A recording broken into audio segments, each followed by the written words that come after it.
अभिनेता प्रसाद ओक आणि मंजिरी ओक हे प्रेक्षकांचं लाडकं कपल। आजवर प्रसादच्या अनेक सिनेमांनी प्रेक्षकांची मनं जिंकली, तर या सगळ्यात त्याची बायको मंजिरीने त्याला भक्कमपणे साथ दिली। प्रसाद आणि मंजिरीचं लव्ह मॅरेज हे आपल्या सगळ्यांनाच माहिती आहे। चित्रपट सृष्टीत येण्यासाठी जेव्हा प्रसादने पुण्याहून मुंबईला येण्याचा निर्णय घेतला, तेव्हा मंजिरीने त्याला साथ दिली।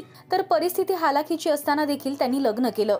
तर आपली सोशल वाहिनी या चॅनलला मुलाखत देताना मंजिरीने ती प्रेग्नेंट असतानाचा एक प्रसंग सांगितला। ती म्हणाली, मी 9 महिन्यांची प्रेग्नेंट होते। प्रसाद त्याचं काम अगदी व्यवस्थितरित्या करत होता, तर त्याला हातभार लावण्यासाठी मी सुद्धा नोकरी करत होते। त्यावेळी मी मार्केटिंगचा जॉब करत होते, त्यामुळे ट्रेनची सवय मला होतीच। पण मी 9 महिन्यांची प्रेग्नेंट असताना मला विरार ट्रेन मधून अचानक ढकलून दिलं आणि मी प्लॅटफॉर्मवर पडले।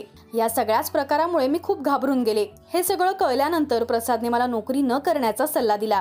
त्यावेळी प्रसादच्या दूरदर्शनवर मालिका सुरू होत्या, त्यामुळे आम्ही घराचं भाडं भरू शकू इतपत तो कमवत होता। प्रसादच्या या निर्णयानंतर माझ्या मोठ्या लेकाचा जन्म झाला आणि 23 वर्ष मी हाऊसवाईफ म्हणून राहिले। तुम्हाला प्रसाद मंजिरी हे कपल आवडतं का? हे आम्हाला कमेंट्स मधून नक्की सांगा। मराठी सिने विश्वातील बातम्या, अपडेट्स आणि गॉसिपसाठी तुम्ही सबस्क्राइब करा राजश्री मराठी।